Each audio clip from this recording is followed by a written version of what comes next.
Hola, muy buenas noches, amados hermanos y amigos, los que puedan estar escuchando este audio en el momento o este video en el momento que ustedes lo vayan a recibir. Es un gusto para mí y doy gracias a Dios por la oportunidad que me da de poder grabar y de que los problemas que tenía anteriormente se hayan solucionado, que era algo que para mí había sido difícil realmente, pero el Señor es bueno. Estuve orando y dando tiempo para que el Señor respondiera cuál era la necesidad que había y pues el Señor ha respondido y realmente me siento muy contenta de poder iniciar con la clase número 16 de la segunda venida de Cristo. Esta clase está muy linda, realmente está muy bonita y vamos a aprender bastante. Yo sé que van a aprender bastante porque también fue de muchísima bendición para mí cuando la preparé. Como siempre, les mando la tarea, igual, la tienen que cumplir igual. Y si Dios lo permite, la próxima semana estaremos viendo nuevamente la segunda venida de Cristo, pero la clase ya 17, juntamente con la lección de la iglesia, que son la clase que tocaría. Entonces, vamos a iniciar con esta clase, como siempre, que iniciamos con una oración. Vamos a iniciar orando. Padre de la gloria, te damos las gracias por este día, por todo lo bueno que tú eres, por tu cuidado, por tu amor, tu misericordia.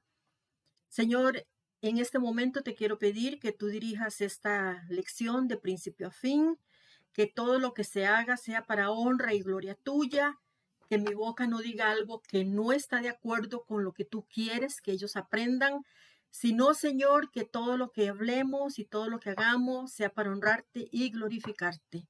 Gracias, Señor, te doy por todo. Bendito y alabado sea tu nombre, Señor.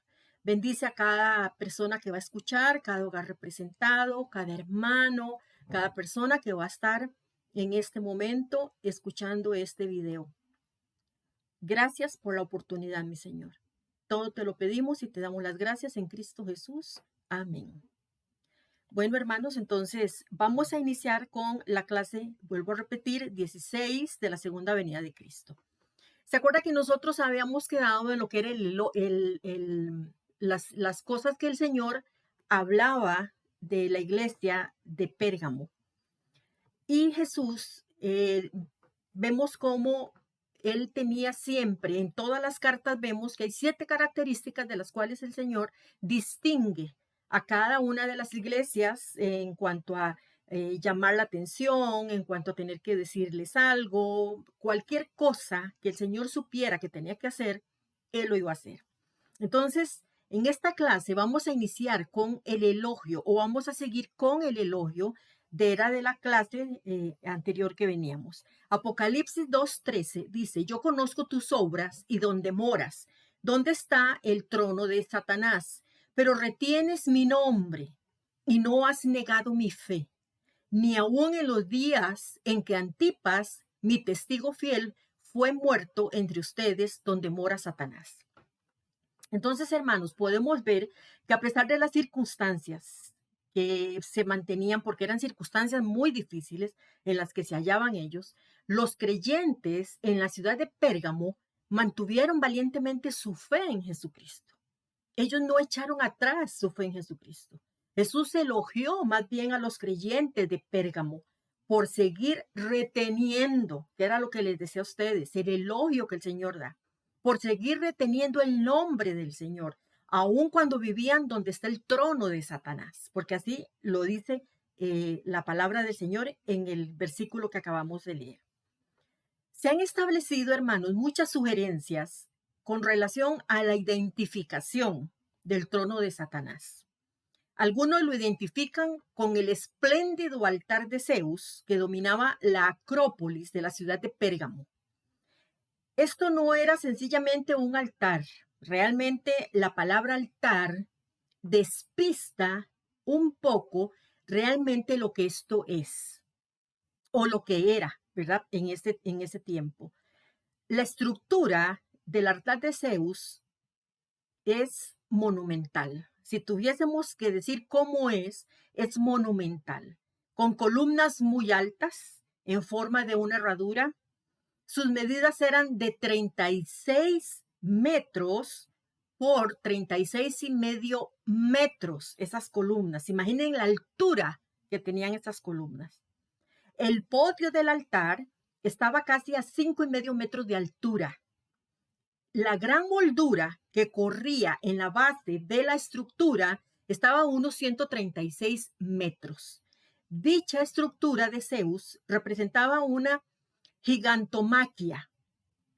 ¿Qué es una gigantomaquia? Es algo que ustedes, son palabras combinadas que se le hacen a uno más fáciles para poderlas nosotros enseñar. Gigantomaquia viene del griego antiguo y lo que dice literalmente es guerra de los gigantes.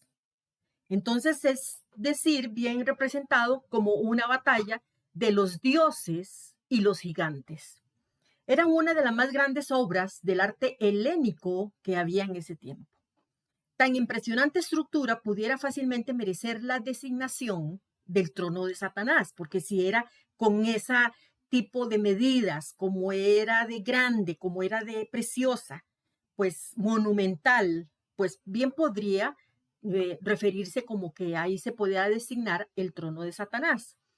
Otros también relacionan el trono de Satanás con la adoración del dios Esculapio, que era predominante en Pérgamo. Recordemos que Esculapio era el dios de la sanidad. Y las personas iban de todas partes del mundo antiguo hasta la ciudad de Pérgamo, visitaban la ciudad de Pérgamo en busca de esa sanidad. Ellos iban hasta el altar del dios Esculapio para buscar esa sanidad. A Esculapio se le describía como una serpiente. El día de hoy la medicina, ustedes pueden notar que tiene sobre una asta dos serpientes, ¿verdad? Viene más o menos por esta dirección de Esculapio. Y a él se le describía como una serpiente, y en el templo, amados hermanos, deambulaban libremente serpientes que no eran venenosas. Eran serpientes que podían andar por ahí en medio de las personas que estaban en el templo. Los suplicantes, las personas que llegaban ahí buscando esa sanidad, dormían o se acostaban en el piso del templo, esperando que una de esas serpientes los tocara, porque como no tenían veneno, era suficiente con el roce de este animal. Representaba simbólicamente para ellos como si fuese el mismo Dios, poniendo la sanidad en ellos. Y en consecuencia, recibir sanidad. Tal simbolismo de Esculapio, sin dudas, les recordaría a los cristianos a Satanás. ¿Por qué? Porque se acuerdan todo lo que sucedió del principio en el Edén y todo esto hacía que recordara esa serpiente que engañó a Eva. Apocalipsis 12:9 dice: así fue expulsado el gran dragón, que es la serpiente antigua, que se llama Diablo y Satanás, y que engaña a todo el mundo. Él y sus ángeles fueron arrojados a la tierra. Apocalipsis 12:14 y 15 dice: pero a la mujer se le dieron 2 alas de la gran águila para que volara a su lugar en el desierto, donde es alimentada por un tiempo y tiempos y la mitad de un tiempo. Estamos hablando de 3 años y medio. Esto tiene que ver con lo que es la tribulación. Para estar a salvo de la serpiente. Esta mujer es Israel. Más adelante ustedes lo van a ver. Entonces la serpiente arrojó mucha agua por la boca para que la mujer fuera arrastrada como por un río. Apocalipsis 22 dice: y apresó al dragón, que es la serpiente antigua y que es también el diablo y Satanás, y lo ató durante 1000 años. Aquí está hablando del reinado milenial de nuestro Señor Jesucristo aquí en la tierra, en lo cual la serpiente va a ser atada por 1000 años. Durante el dominio del emperador Diocleciano, algunos cristianos, trabajadores de canteras, en las canteras que ellos iban y estaban ahí, muchos de estos cristianos fueron ejecutados durante el dominio de este emperador. Y fueron ejecutados porque ellos no querían esculpir la imagen de Esculapio. Entonces, como ellos no querían esculpir la imagen de Esculapio, eran sentenciados a muerte. Otros señalan que, como se mencionó anteriormente, la ciudad de Pérgamo era un centro principal de culto al emperador en la provincia de Asia. Y el culto de adoración al emperador, pues sin duda, representaba la más grave amenaza para el cristianismo en la ciudad de Pérgamo. Imagínense que si entonces estaba este tipo de, de reuniones y de adoración para el emperador y los cristianos se oponían a esto o no querían asistir o se alejaban o se iban, pues ya sabían ellos que corrían el riesgo de que fuesen perseguidos. Fue por su negativa a adorar al emperador entonces y a no adorar a los ídolos paganos de la ciudad de Pérgamo que los cristianos enfrentaron la muerte. Se podía entender fácilmente del trono de Satanás como una referencia al poderío de Roma bajo el Dios de este siglo. ¿Quién es el Dios de este siglo? Satanás. Blasfemando el Dios de este siglo y la gente que estaba ahí, el poderío de Roma, blasfemando al verdadero Dios por medio del culto al emperador, que lo hacían para quedar bien con el emperador. Veamos lo que dice de esto, segunda de Corintios 4:4. Pues como ellos no creen, y presten atención a este versículo, pues como ellos no creen, el Dios de este siglo, ¿quién es el Dios de este siglo? Satanás. Entonces, esta nota está agregada ahí en el versículo. Cuando ustedes reciban los correos con estas lecciones, ahí yo puse nota agregada para que sepan que es mío lo que yo estoy poniendo, ¿verdad? Es una nota que yo estoy agregando. Entonces, dice que el Dios de este siglo les ha cegado el entendimiento para que no resplandezca en ellos, en estas personas, la luz del evangelio de la gloria de Cristo, el cual es la imagen de Dios. Entonces, nada más imagínense en el trabajo que está haciendo Satanás. Y Pablo en 2 Corintios les hace esta advertencia y les dice, pues como ellos no creen al Dios verdadero, no creen al Señor Jesucristo, entonces Pablo les dice, pues como ellos no creen, el Dios de este siglo, el mismo, Satanás, les ha cegado el entendimiento para que no resplandezca en ellos la luz del evangelio de la gloria de Cristo, el cual es la imagen de Dios. Ahora, por cualquiera de estas razones, se podía justificadamente llamar a Pérgamo la ciudad donde está el trono de Satanás. En medio de estas difíciles y penosas circunstancias, los creyentes siguieron morando, porque así fue. Los creyentes se quedaron, moraron en ese lugar. Y la palabra morando es una palabra que nos habla a nosotros de residencia permanente, de que no van a estar yendo y viniendo, y no simplemente nada más de un lugar de paso, sino más bien que vivían ahí en Pérgamo. En términos modernos, ellos residían ahí, los creyentes. A pesar de la persecución y del sufrimiento que soportaron, los creyentes en la ciudad de Pérgamo siguieron reteniendo el nombre de Cristo y no negaron la fe. No se desviaron de la fidelidad a Cristo ni de las verdades principales de la fe cristiana. Los creyentes fieles en la ciudad de Pérgamo ejemplificaron la verdad de las palabras de Cristo en Mateo 16:18, y ellos hicieron esas palabras de esa promesa del Señor de ellos, y ellos se ve donde la cumplen. ¿Qué decía Mateo 16:18? Edificaré mi iglesia y las puertas del Hades no prevalecerán contra ella.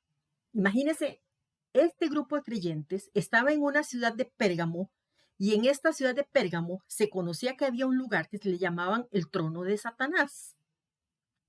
Y estos creyentes, aún a pesar de persecuciones y de situaciones muy difíciles por el Señor, no negaron su fe, se mantuvieron fieles. Entonces, no hay oposición satánica que pueda destruir la genuina fe salvadora como la que poseían estos creyentes, y menos podían ellos destruir la iglesia del Señor. La iglesia en Pérgamo mantuvo su fidelidad aún en los días en que Antipas, a quien Cristo describe como mi testigo fiel, fue muerto entre ellos. Y entonces es probable que Antipas fuera uno de los pastores de la iglesia de Pérgamo. Según la tradición, fue asado hasta morir dentro de un toro de metal. Ahí fue donde pusieron a Antipas. Lo meten en un toro de metal y lo ponen a las brasas, al fuego, para que muera quemado ahí. Durante esta persecución, donde es apresado Antipas y todo, instigada por el emperador Domiciano, porque vean que siempre tiene relación el emperador y siempre tiene relación con Roma. Es algo que no podemos olvidar ni sacarlo del contexto. Hay algo que está unido desde ese tiempo hasta el día de hoy, el Estado con la religión. Entonces, según la tradición, como les decía, él murió dentro de este toro. Y esta persecución tan grande fue mientras el emperador Domiciano estaba. La palabra testigo, como dice Cristo de Antipas, mi testigo fiel, se traduce como martus. Así es como se traduce esta palabra testigo. Esta palabra martus, con el tiempo, se transliteró al castellano como la palabra mártir, ya que muchos testigos de Cristo pagaron con su vida. Habían muchos mártires en esta época. He aquí un hombre que pagó el mayor precio por no querer hacer concesiones, por no hacer negociaciones con el pecado. Debido a su fidelidad, el Señor resucitado elogió entonces al pastor Antipas por haberse mantenido fiel a la verdad. La fidelidad y el valor de Antipas fueron una amonestación, hermanos. Eso sirvió, abrió los ojos de los que estaban en Pérgamo, de los creyentes que estaban ahí y que estaban más o menos siendo tentados a ceder ante el mundo. De ellos ven que Antipas da su vida, se dan cuenta que algo importante de verdad había en todo lo que Antipas les estaba enseñando y les había enseñado, puesto que él estaba dispuesto a morir por esa causa. Algo mío personal, pienso que Antipas fue un pastor que los instruyó siempre en decirles, manténganse firmes en la fe, no cedan, no nieguen al Señor, no digan que lo repudian, manténganse aún hasta si van a la muerte.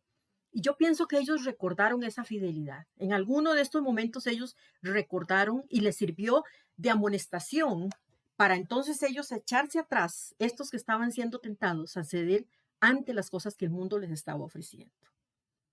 Después de esto, Jesucristo ya va a entrar en el reproche que le hace a esta iglesia. Apocalipsis 2:14 dice, pero tengo unas pocas cosas contra ti, que tienes ahí a los que retienen la doctrina de Balaam, que enseñaba a Balac a poner tropiezo ante los hijos de Israel, a comer de cosas sacrificadas a sus ídolos y a cometer fornicación. También tienes contigo a los que se aferran a la doctrina de los nicolaítas. De aquí me interesa mucho en adelante que presten muchísima atención por la enseñanza que esto contiene. Y también tienen, ahí el Señor sigue diciéndole, y también tienes a los que mantienen o retienen la doctrina de los nicolaítas, la que yo aborrezco, les dijo el Señor. Entonces veamos cómo el Señor se los vuelve a recalcar. En el versículo 15 de Apocalipsis 2 y les dice, pero tengo algunas cosas contra ti. Tienes contigo a los que se aferran a la doctrina de Balaam, el que le enseñó a Balac a poner tropiezo a los hijos de Israel y hacerlos comer de lo sacrificado a los ídolos y a caer en inmoralidades sexuales. Y también tienes contigo a los que se aferran a la doctrina de los nicolaítas. Hermanos, la iglesia en Pérgamo seguía fiel a Cristo y a la verdad cristiana. Perseveró fielmente a la oposición satánica, incluso ante la posibilidad del martirio que ellos podían presentar. Sin embargo, todo no andaba bien, puesto que el Señor hace un reproche. No todo estaba bien en la iglesia de Pérgamo. Luego de elogiar a los creyentes de allí, Cristo les informó, tengo unas pocas cosas contra ti. Ahora, su reproche era porque tenían ahí a los que retienen la falsa doctrina. Por eso es tan importante la doctrina, hermanos. Aunque la mayoría de los creyentes en Pérgamo eran fieles y leales a la verdad, había algunos miembros de la iglesia que comenzaron a creer falsas doctrinas. Qué peligroso. Y empezaron a permitir que entrara esa falsa enseñanza en la iglesia del Señor. Aunque muchos de los que están en el cristianismo, igual hermanos, en actualidad, pues hacen poco caso realmente de la doctrina y se le da poca importancia al error, porque así ocurre. Y no les importa tanto ni el error teológico ni el error bíblico.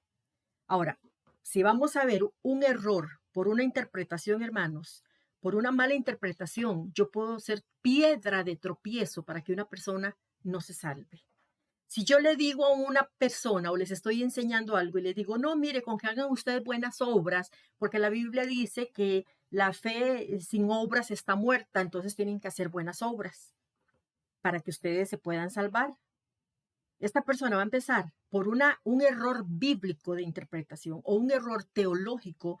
Esta persona va a creer que obtiene la salvación por mis buenas obras, por cómo yo me comporto, lo buena que soy, lo bueno que soy, las cosas que no hago tan mal, las cosas que no hago como fulano, como aquella, como la otra, sino que yo más bien soy un poquito mejor, porque como yo todavía no mato, no he robado, no le hago mal a nadie, no me meto con nadie, apenas si saludo a los vecinos de buenos días. Entonces, eso me hace pensar que con eso obtengo salvación.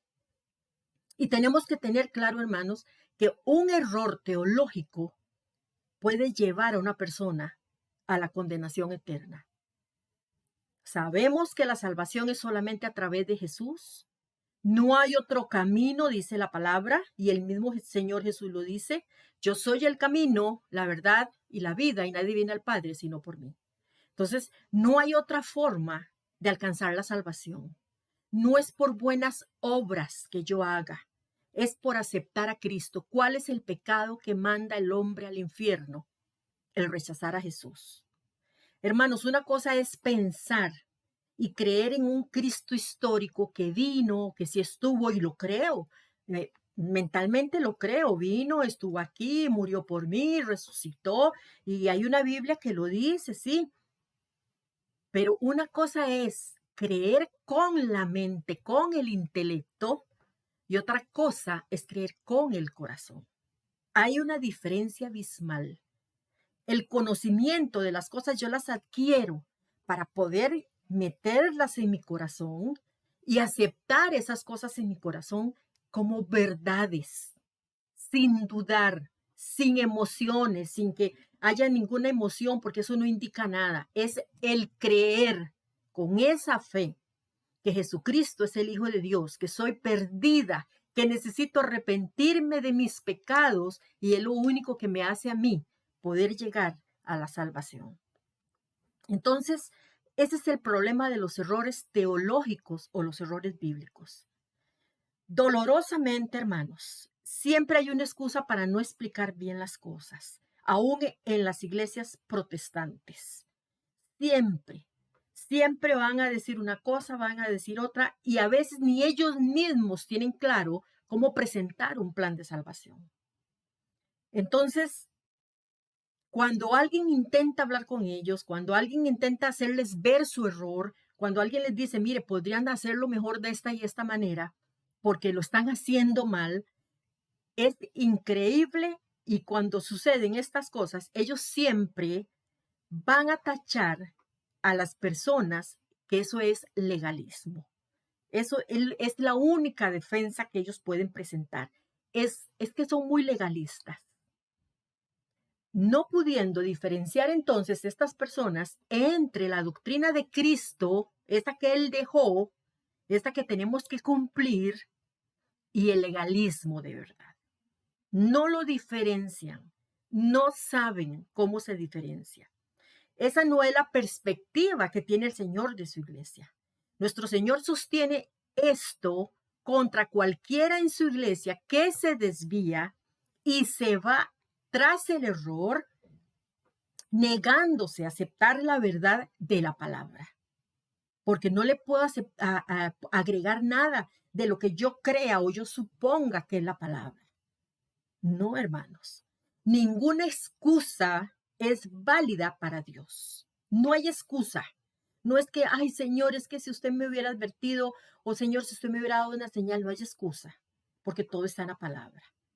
Entonces, por eso Dios pedirá cuentas, y presten atención, por eso les estoy diciendo, el Señor pedirá cuentas de los que ya saben la verdad, de que usted está seguro que está en un lugar donde no es correcto, donde están enseñando una doctrina que no es correcta, donde usted sabe que no es la iglesia del Señor y usted persiste en mantenerse ahí, persiste en seguir en el error. Entonces dice la palabra que el castigo será mayor para estas personas que conocen la verdad, que si nunca estas personas la hubiesen conocido, que si nunca hubiesen conocido la verdad. La palabra dice que al que mucho sabe, mucho se le va a demandar. Entonces, hermanos, si ya yo estoy convencida de que estoy en un lugar donde no debo de estar, pueden ser hermanos míos en la fe. Eso no vamos a entrar en discusión en eso. Pueden ser hermanos míos en la fe, pero están en una doctrina errada. Y yo estoy creciendo en una doctrina que a Dios le parece mal y a Jesucristo aborrece. Yo no quiero que el Señor diga, pero tengo unas cosas contra ti, que retienes estas y estas doctrinas que están en contra de lo que yo dejé. Tenemos que tener mucho cuidado, porque el Señor no va a tener ninguna excusa válida de las personas que quieran seguir en el error. Trágicamente, en la iglesia de Pérgamo, el resto estaba tolerando a estos que estaban en el error. En vez de enfrentarlos, porque eso es lo que tiene que hacer la iglesia, ¿cuál es una de las cosas en cuanto a autoridad que tiene que hacer la iglesia? Hay un error doctrinal, hay una situación de disciplina, la iglesia tiene que pararse firme y enfrentar esta situación como iglesia, porque así lo enseña la palabra.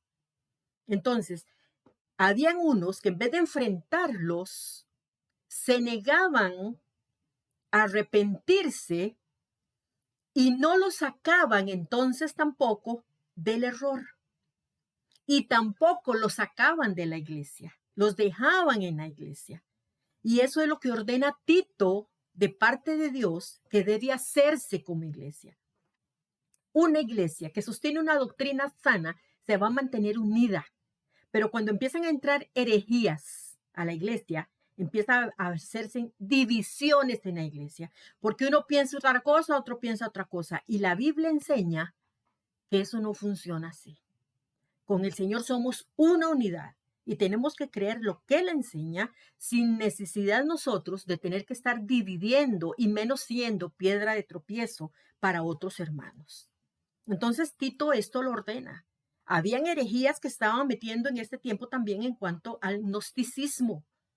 Y entonces por eso es que había tanta preocupación por parte de Pablo, incluso por parte del Señor mismo, de que se estaban desviando de la verdad.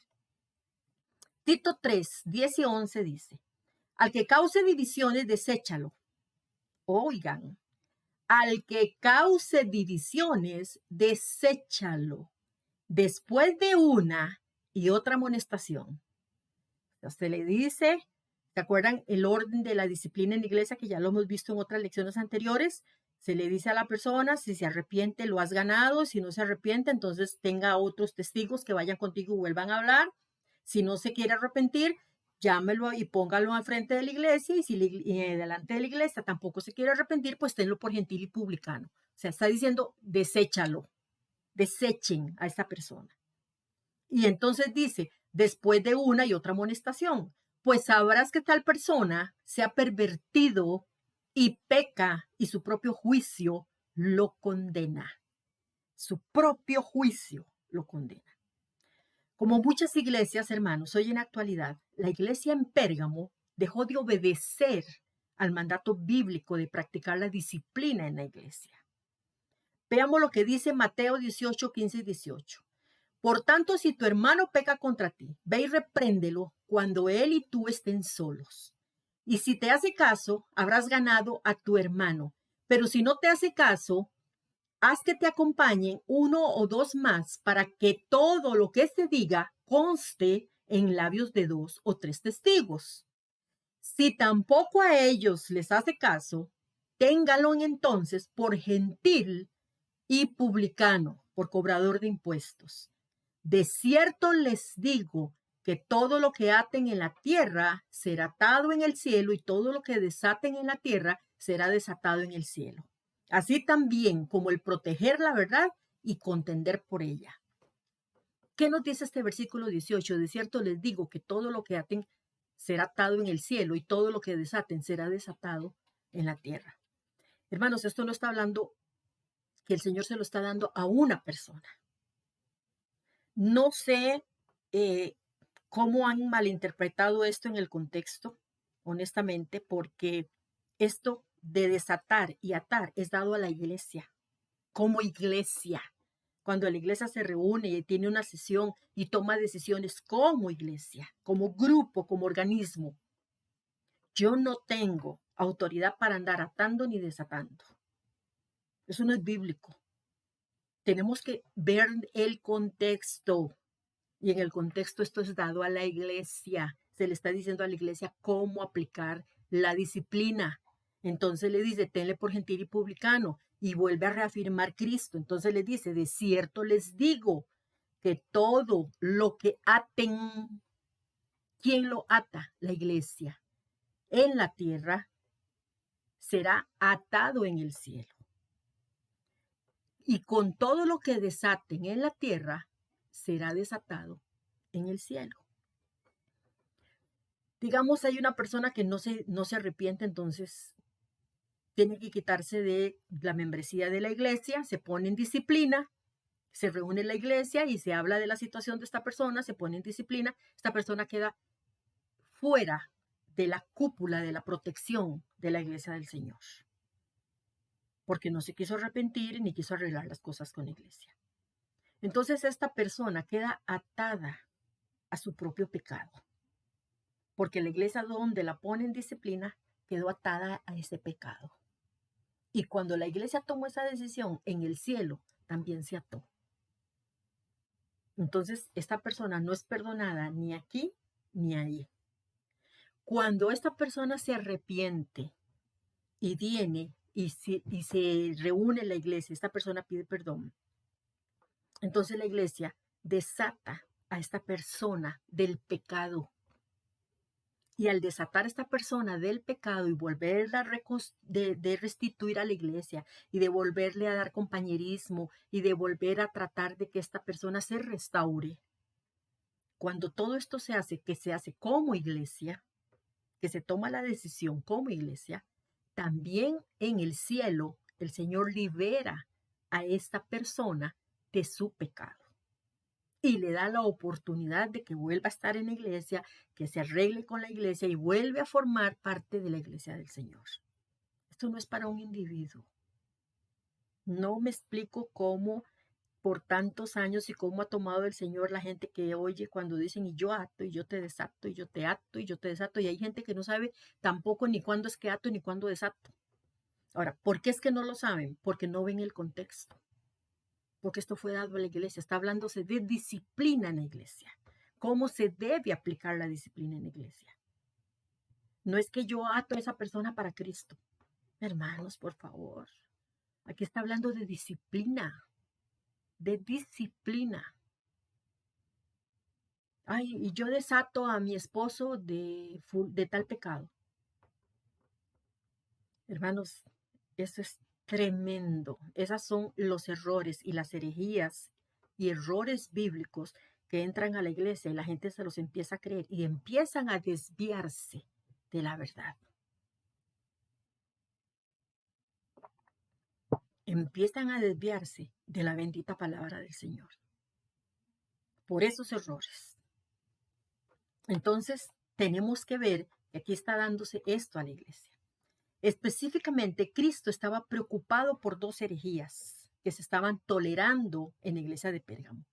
Una estaba asociada con un personaje del Antiguo Testamento y la otra con una persona del Nuevo Testamento. En primer lugar, la herejía del profeta Balaam, que algunos estaban siguiendo esta doctrina, porque la estaban siguiendo. La historia de Balaam era un destacado profeta a sueldo del Antiguo Testamento. Y pueden encontrar esta historia en los capítulos 22 y 25 de Números. Lean desde el 22 hasta el 25 y van a encontrar esta historia. Pero yo aquí les voy a hacer un resumen más o menos para que ustedes la puedan tener un poquito más clara. Presten entonces atención. Temeroso Balac, que era el rey de Moab, porque se había dado cuenta de todo lo que Israel le había hecho a los amorreos. Entonces Balac, que era el rey de Moab, contrata a Balaam, que era el profeta, para que maldiga a Israel. Después de tratar 3 veces de maldecirlo y maldecirlo y maldecirlo, este falso profeta no logra por ningún lado conseguir el propósito. Entonces, como ve que trata y no puede maldecir a Israel, a Balaam, a este profeta, se le ocurre otro plan. Y cuando se le ocurre otro plan, él lo que piensa es que como no podía maldecir a los israelitas porque estaban protegidos por el Señor, decidió corromperlos entonces, enseñándoles entonces, y le enseña a Balac, al rey de los moabitas, le enseña entonces cómo los podía corromper, poniéndoles tropiezo ante los hijos de Israel y a comer cosas sacrificadas a los ídolos y a cometer fornicación. Tramó usar también a las mujeres moabitas, para que sirvieran de señuelo a los israelitas e incitarlos a la conducta del mundo impío que los rodeaba a ellos. La inmoralidad sexual y la idolatría era el propósito para desviarlos de la verdad. Y el Señor habla en Apocalipsis de que retienen la doctrina de Balaam. A esto es a lo que el Señor se está refiriendo. Que hay gente que pone tropiezos y enseña malas doctrinas para que la gente no se convierta, para que deje de ser la iglesia del Señor, para que no llegue la luz a esa iglesia como tiene que ser y deje de ser una iglesia del Señor cuando dice quitaré tu candelero de su lugar, porque eso es lo que quiere el diablo, quitar las iglesias del Señor. Entonces todos los que vienen poniendo tropiezo, a eso es lo que le estaba diciendo el Señor. Ustedes están como Balac y como Balac también. Están poniendo tropiezo, adoran esa doctrina de poner tropiezo para que la gente se convierta. Eso ustedes lo van a ver en Números capítulos 25 y en Números también 31 y 16. Esta blasfema unión con Satanás y con los falsos dioses corrompería a los israelitas y destruiría su poder espiritual. Ese era el propósito que había. Y el Señor le preocupaba porque sabía que era cierto. El poder espiritual lo iban a perder por su pecado, por estar aceptando doctrinas que no eran correctas, iban a perder este poder espiritual. El plan de Balaam tuvo éxito, hermanos, porque así fue, aunque no hasta el punto que él esperaba. Dios en su amor y en su misericordia tan grande con su pueblo intervino y castigó severamente a Israel. Y lo castigó tan severamente que exterminó a 24,000 personas por este pecado. Veamos lo que dice Números 25:9. Y dice, aunque ya habían muerto 24,000 de ellos a consecuencia de este pecado. Y dice, y entre ellos muchos de los líderes. Números 25, 4 y 5 dice, y el Señor le dijo a Moisés, toma todos los príncipes del pueblo y ahórcalos delante de mí a pleno sol. Solo así mi ira se apartará de Israel. Moisés dijo entonces a los jueces de Israel, mate cada uno de ustedes a los suyos que hayan acudido a Baal Pegor. Vean la única manera en que dice el Señor que puede aplacar esa ira.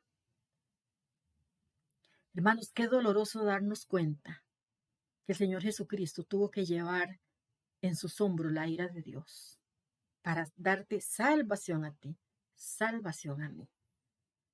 Tuvo que soportar esa ira. Imagínese la ira de Dios sobre Jesús para que usted pueda ser salvo. Y si usted me está escuchando y no conoce de Cristo, Cristo soportó la ira por amor a usted, para que usted tome una decisión este día y se arrepienta de corazón y le pida perdón a Dios de sus pecados y entregue su vida a Jesucristo como su Salvador personal. Para eso lo hizo el Señor. Para eso soportó el Señor esa ira. El Señor no quiere que nosotros tengamos que vivir la ira que Él pueda desatar. Pero al final de todo, hermanos, al final de todo esto que va a pasar a futuro, al final de lo que vaya a venir en el futuro, mucha gente va a tener que vivir la ira de Dios. Y la va a vivir de verdad, hermanos. Así que yo les ruego que si usted está escuchando y no conoce de Cristo, ahí donde usted está, pídale a Cristo que le perdone. Arrepiéntase de sus pecados, tanto los que recuerda como los que no recuerda. Y pídale al Señor Jesús que le perdone, que le limpie, que entre a morar a su vida, que le salve, que el Espíritu venga a morar a su corazón. Y que el Señor haga de usted una nueva vida, una nueva persona. Es muy importante que usted lo haga. Vemos cómo el Señor tenía que aplacar esa ira. Y muchos hasta líderes murieron en esa situación. Esa drástica acción detuvo en seco el descenso de los israelitas hacia la inmoralidad y hacia la idolatría.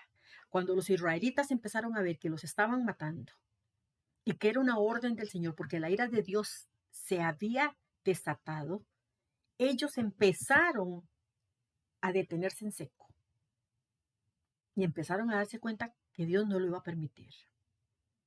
Al igual que los israelitas, quienes fueron seducidos por la falsa enseñanza de Balaam, algunos en la iglesia de Pérgamo fueron seducidos a mezclarse con el sistema pagano. De la misma manera, soportando todas esas mentiras. Judas 1:10 dice, pero estos blasfeman de las cosas que no conocen y en las que por instinto conocen, se corrompen como animales irracionales. Lástima de ellos, porque han seguido el camino de Caín.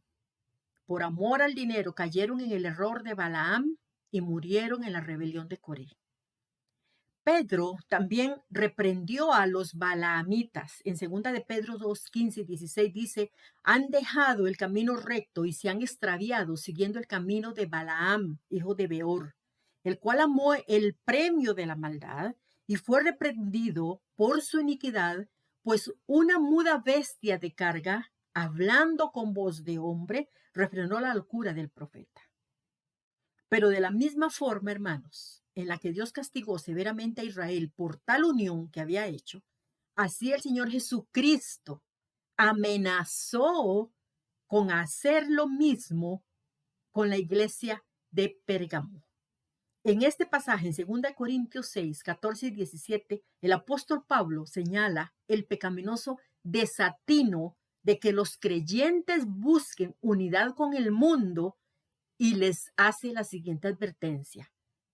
Pablo dice, no se unan en yugo desigual con los incrédulos. Ahora, incrédulo no quiere decir nada más la persona que no cree en Cristo, sino la persona que aunque sea salva, tiene otra clase de doctrina, que no es la doctrina bíblica, que no es la que aparece en la palabra, que es la que otra gente ha inventado. Esa persona para Dios es un incrédulo, porque no está creyendo la verdad de Dios, está creyendo su verdad. Entonces el Señor por eso dice, porque van a haber siempre roces.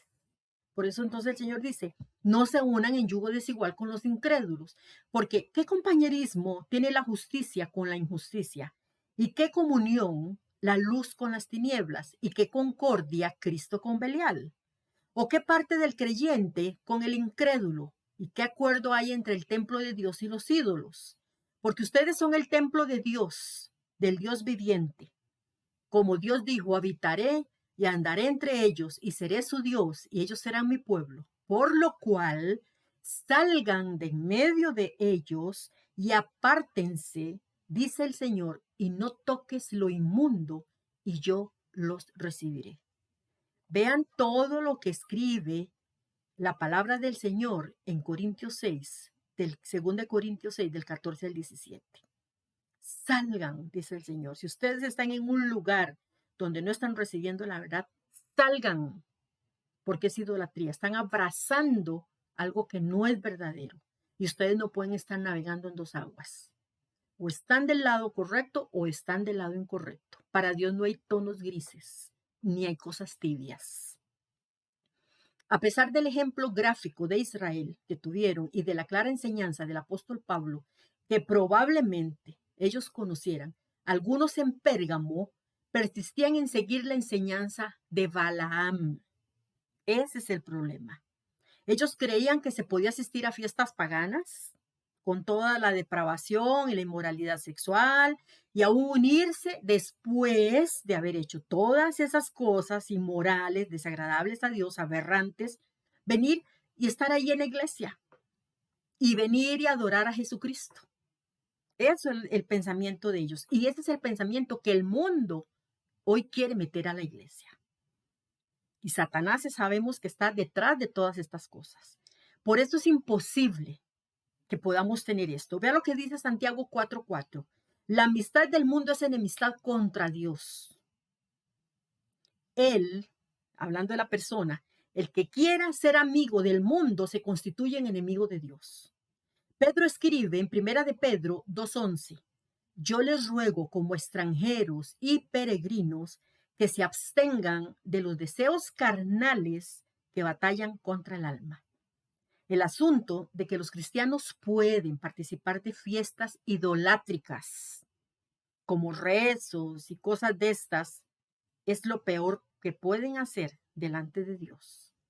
Se había establecido décadas antes en el Concilio de Jerusalén y se publicó una orden para que los creyentes se abstuvieran de hacer estas cosas. En Hechos 15:29 le hace referencia y dice, de lo sacrificado a ídolos, de sangre de ahogado y de fornicación, que se abstuvieran de hacerlo. Tales concesiones aún continúan hoy en día en muchas personas y en muchas iglesias que hacen este tipo de concesiones. Como Balaam, hermanos, parecen hablar de parte de Dios, pero su motivación es la avaricia y el engrandecimiento propio, que conduce a la iglesia en general a estar en pecado delante de Dios. La segunda herejía que al Señor le mortificaba era que toleraban en Pérgamo a la figura del Nuevo Testamento que antes les nombré, y era Nicolás. Nicolás, había allí también miembros de esta iglesia que retenían la doctrina de los nicolaitas. ¿Se acuerdan de esta doctrina? Que era por rangos. Está aquí alguien superior que manda, después vienen otros más abajo, después vienen otros más abajo y después viene lo más abajo.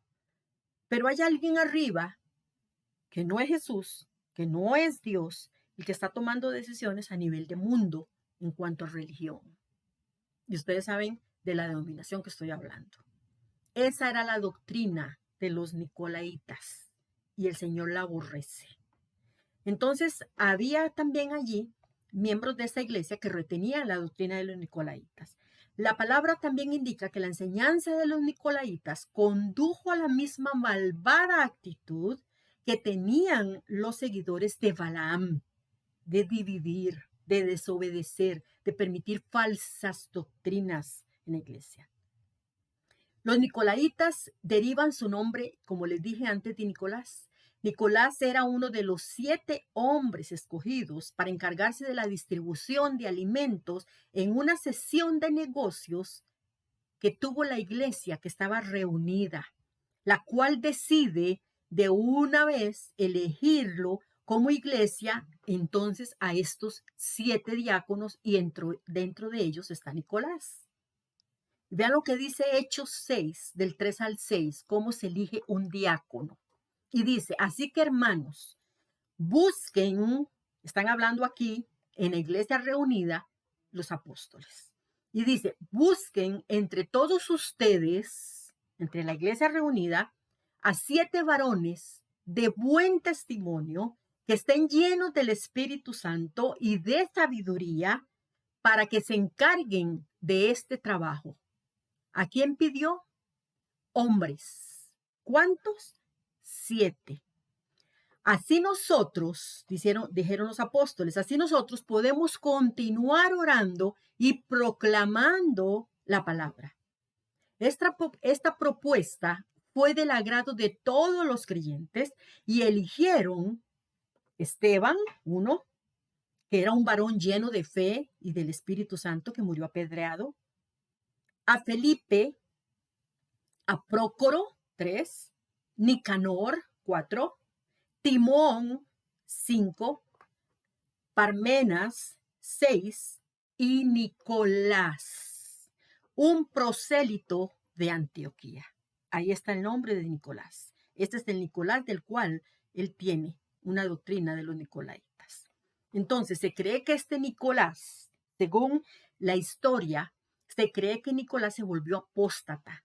Así era como creían algunos padres de la iglesia primitiva, según los datos que se han encontrado. Y los nicolaitas, sus seguidores, también pervirtieron las enseñanzas, porque siguieron la enseñanza de él. Abusando de la enseñanza bíblica sobre la libertad cristiana, los nicolaitas también enseñaban que los cristianos podían participar en las orgías paganas y ellos sedujeron a la iglesia con la inmoralidad e idolatría. La mayoría de los creyentes en Pérgamo no participaban en los pecados de ninguno de esos dos grupos heréticos, hermanos. Ellos permanecieron resueltamente fieles a Cristo y a la fe cristiana, pero sí tuvieron un pecado muy grave como iglesia, que fue tolerar a esos grupos dentro de la iglesia y no ejercer la disciplina de la iglesia. Y ellos empezaron entonces a compartir su culpa por no haberlos puesto en disciplina, que trajo sobre esta iglesia de Pérgamo el juicio del Señor. Entonces no podemos ser alcahuetas tampoco, hermanos. Cuando hay algo en la iglesia, hay que sacarlo a la luz, porque si no el juicio del Señor vendrá. Sigue el mandato. ¿Cuál mandato? Apocalipsis 2:16 dice, por tanto arrepiéntete, pues si no vendré a ti pronto, vendré a ti como qué, como iglesia, y pelearé contra ellos. ¿Ellos quiénes? Iglesia, con la espada de mi boca. Ahí está metiendo a todos los que estaban pecando tras esta doctrina y los que estaban alcahueteando. Para el Señor era todo igual. El único remedio para cualquier conducta pecaminosa, hermanos, es arrepentirse. Y le dice, arrepiéntete. Esta palabra, arrepiéntete, viene del griego, de la palabra metanoeo. De ahí es donde viene. Una palabra empleada en las Escrituras para describir un cambio de mente que tiene como resultado un cambio de conducta y un cambio de actitud. Esta es la misma palabra que se usa en Romanos 12:2. Transformaos por medio de la renovación de vuestro entendimiento para que comprueben cuál es la buena palabra de Dios, agradable, su buena voluntad agradable y perfecta. Metanoeo es esa misma palabra la que está usándose en el libro de Romanos 12:2. Una palabra empleada en las Escrituras. Entonces, aunque la tolerancia es aceptada en nuestra cultura hoy en día, porque así es, la cultura moderna acepta la tolerancia, tolerar enseñanzas heréticas, hermanos, o actitudes pecaminosas en la iglesia no es una virtud, sino es un pecado para Dios. Para Dios no es una virtud tolerar esto. Esa palabra tolerar para Dios no cabe cuando son enseñanzas heréticas metiéndose dentro de su iglesia, la que Él compró con su propia sangre, sino que para Dios es pecado. El asunto es tan serio que si no se arrepienten o dejan de imponer disciplina, Cristo se los advierte. Vendré pronto a ti. ¿A quién? A la iglesia. Y pelearé contra ellos. ¿Quiénes? Todos, incluyendo el líder, con la espada de mi boca. Toda la iglesia enfrentó la espada de batalla de juicio de Cristo. Los herejes por practicar la herejía e iniquidad y el resto de la iglesia por tolerarlo y por alcahuetearlo. Entonces, el cambio aquí en los pronombres de este versículo que dice, porque vendré a ti pronto, y después dice, pelearé contra ellos, esto lo que refleja en los versículos anteriores es una expresión idiomática, hermanos, por eso se las estoy explicando, idiomática en el griego, que ambos pronombres, tanto ti como ellos, se refieren a toda la iglesia. No hay distinción. Se está refiriendo a la iglesia. La iglesia no puede tolerar el mal en forma alguna. A los jactanciosos corintios que orgullosamente toleraban a un hombre culpable de incesto, que tenía la mujer de su padre y tenía relaciones con ella, Pablo le escribe a la iglesia de Corinto y le dice en 1 Corintios 5, 6 y 7, no es buena su jactancia. ¿No saben que un poco de levadura leuda toda la masa?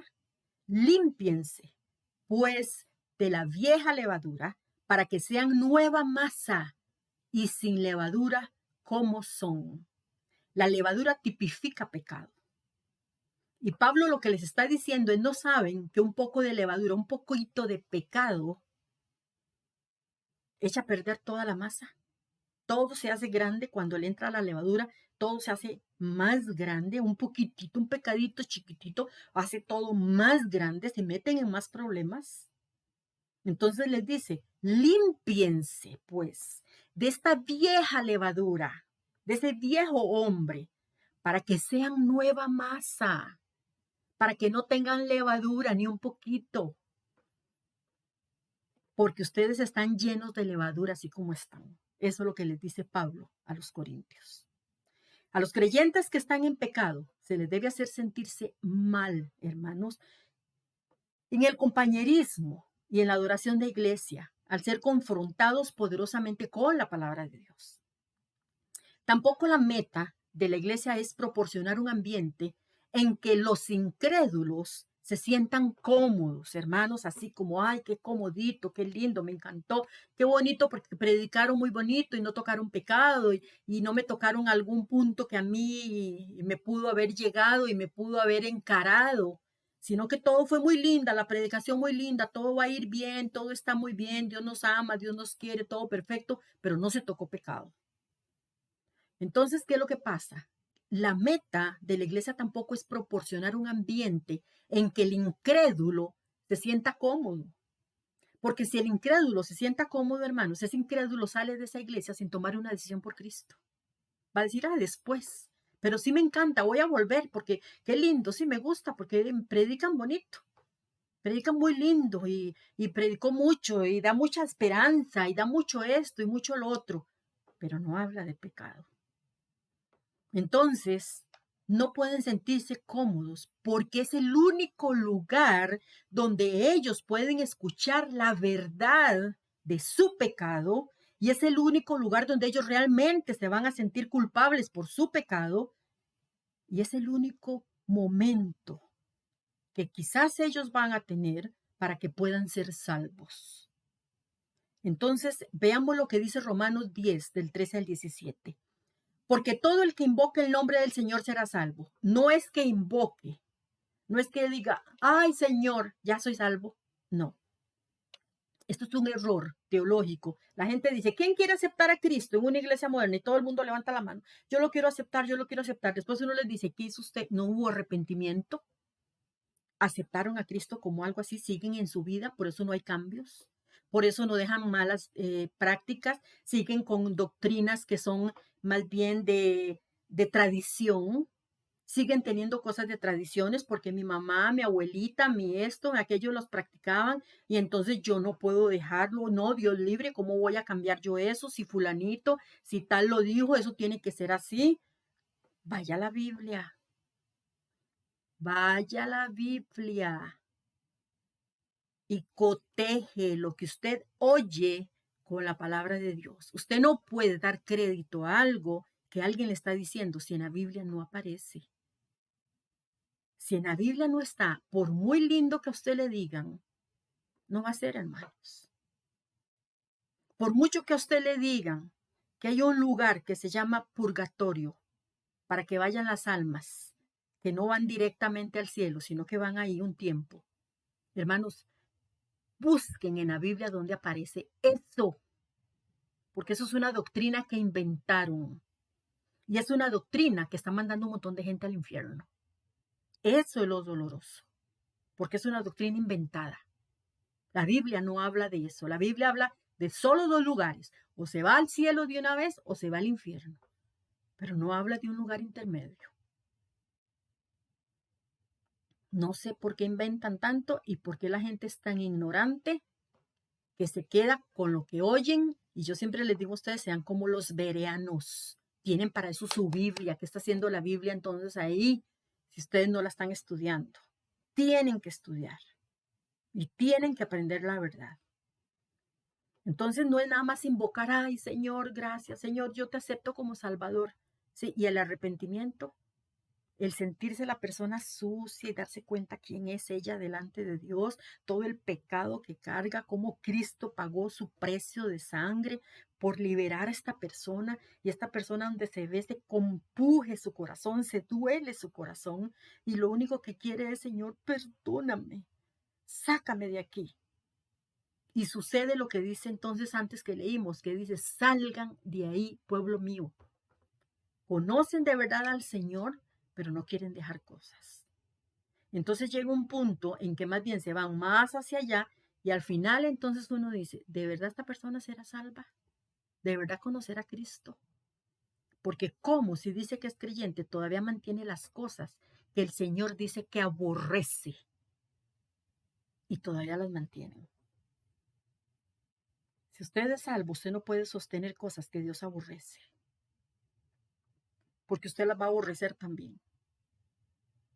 Si Dios aborrece el pecado, yo tengo que aborrecer el pecado. Si Dios dice que Él aborrece la herejía, yo tengo que aborrecer la herejía.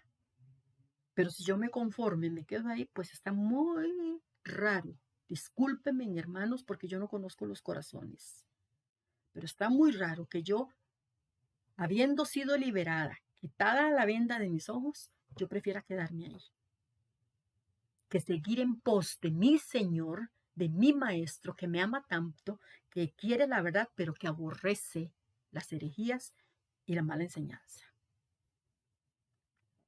Romanos 10, 13 al 17. Estaba leyendo, porque todo el que invoque el nombre del Señor será salvo. Ahora bien, ¿cómo invocarán a aquel en el cual no han creído? ¿Cómo van a invocarlo? Si no creen en él, vea que el mismo pasaje lo dice. ¿Y cómo creerán en aquel de quien no han oído? Porque no hay quien les hable. ¿Y cómo oirán si no hay quien les predique? Porque si voy e invito a esta persona a la iglesia y solo le dicen cosas lindas y no lo confrontan con su pecado, entonces ¿cómo oirán si no hay quien les predique de su pecado? ¿Y cómo predicarán si no son enviados? Como está escrito, cuán hermoso o cuán hermosa es la llegada de los que anuncian la paz, de los que anuncian las buenas nuevas. Pero no todos obedecieron al Evangelio, pues Isaías dice, Señor, ¿quién ha creído a nuestro anuncio? Así que la fe proviene por el oír y el oír proviene de la palabra de Dios. Por eso es importante exponer la verdad en la iglesia. Si en la iglesia no están exponiendo la verdad, si en la iglesia no los están llamando a arrepentimiento, si la iglesia no los está llamando a cambio, si la iglesia no está dejando de permitir herejías, hermanos, por favor, salgan de ahí. Salgan de ahí. Vea que el Señor está haciendo una advertencia y ustedes la están viendo aquí en la palabra y la pueden estudiar. El que expone la palabra como líder o pastor o maestro no debe maltratar de palabra a la persona. O sea, no debe de ser grosero, no debe de decirle cosas feas a esta persona, no debe levantar el dedo contra esta persona en juzgar ni en señalar. Debe hablar la verdad, pero con firmeza, sin ofender, usando palabras amables, para que pueda esta persona analizarse y desear esta salvación. Por eso es importante ser amable al enseñar, que la gente empiece a entender, pero ser firme y tener la apertura de decir, si tienen dudas, como les digo yo muchas veces, pregunten, y si yo no lo sé, yo me pongo a estudiar hasta encontrar y darles a ustedes la verdad. Pero si lo sé, se los puedo responder de una vez. Segunda de Timoteo 2, del 24 al 26 dice, y el siervo del Señor no debe de ser contencioso, ahí está, no debe estar haciendo pleitos, sino amable para con todos, apto para enseñar, sufrido, que corrija con mansedumbre a los que se oponen, por si acaso Dios les concede arrepentirse, para que conozcan la verdad y escapen del lazo del diablo, en el cual se hallan cautivos y sujetos a su voluntad. Si no hablamos la verdad, esta gente no escapa de ese lazo. Tenemos que hablar la verdad. También se debe de exponer la palabra amorosamente, con gentileza, pero con firmeza, como lo haría Cristo y como lo hizo Cristo a los incrédulos. Se les debe confrontar con la realidad de su pecado y la misericordiosa provisión de Dios mediante la muerte expiatoria del Señor Jesucristo hará el cambio en esta persona, regalando su salvación. El pecado nunca va a suprimirse haciendo concesiones, hermanos. Nunca, nunca se va a suprimir el pecado. O no se pueden llegar a acuerdos tampoco con la persona, porque es necesario el arrepentimiento para salvación. Es el primer requisito para ser salvo. Arrepiéntase. Arrepiéntase. Así es como Dios da la salvación. Una vez arrepentido, el Señor permite que esta persona empiece a tener la necesidad y le diga, Señor, sálvame, quítame toda esta basura que está con mi vida y hazme una nueva criatura. Porque yo sé que con Cristo sí puedo ser salvo. Y pedirle al Señor Jesús que entre a su vida y le salve. No es que es salvo como uno quiera. No se es salvo como yo supongo que puedo ser salvo. No soy salvo como a mí me dicen en tal iglesia que se es salvo. No se es salvo porque estoy en esta iglesia y si me salgo de esta iglesia pierdo mi salvación. No se es salvo porque me bautizaron desde pequeño. No, hermanos, eso, la palabra de Dios no dice nada. Busque su palabra. Estudie la palabra. No es como yo digo, es como Dios dice que se debe de hacer para ser salvo. Es como lo dice Dios, no como lo creo yo ni como lo quiero decir yo. ¿Quién soy yo para decirle, no, Señor, es que como usted dice que hay que aceptar a Cristo, pero no, y verá que yo hago muy buenas obras? No es así, hermanos. Es como Él dice, punto. Entonces, o se es salvo o no se es salvo. Las iglesias de la actualidad, a las que no les gusta confrontar el pecado, están en su mayoría repitiendo, hermanos, el error y el pecado de la iglesia de Pérgamo, en la gran escala en que lo están haciendo y enfrentando el juicio del Señor con la iglesia, mientras el Señor más bien tiene misericordia para que este juicio no venga a donde ellos. Hermanos, yo por eso es que les pido, de verdad, en el nombre del Señor, busquen la verdad. Huyan de la iglesia donde ustedes estén y no les estén enseñando la verdadera palabra de Dios. Si ya usted lo conoce, ya usted sabe que hay fallos, yo le pregunto, ¿qué está haciendo usted todavía ahí? Puede mantener relación con ese hermano o esa hermana, pero como iglesia, ¿qué está haciendo usted ahí? ¿Usted cree que todo lo que usted haga ahí está agradándole a Dios porque usted sí sabe la verdad y ellos no? Y entonces, como ellos no saben la verdad, bueno, yo voy por ayudarlos. Eso no le agrada a Dios, ni está recibiendo su alabanza. El Señor, hermanos, muy diferente de lo que ustedes piensan. Dios no es como yo creo, ni como yo quiero, ni Él hace lo que yo quiera. Es Dios. Y Él dejó establecido lo que a Él le gusta, lo que a Él le agrada y cómo le agrada. Y Él nada más dice o cumple o desobedece. Eso es todo. Entonces, hermanos, hasta aquí llegamos con la lección número 16. Espero que haya sido de muchísima bendición para ustedes.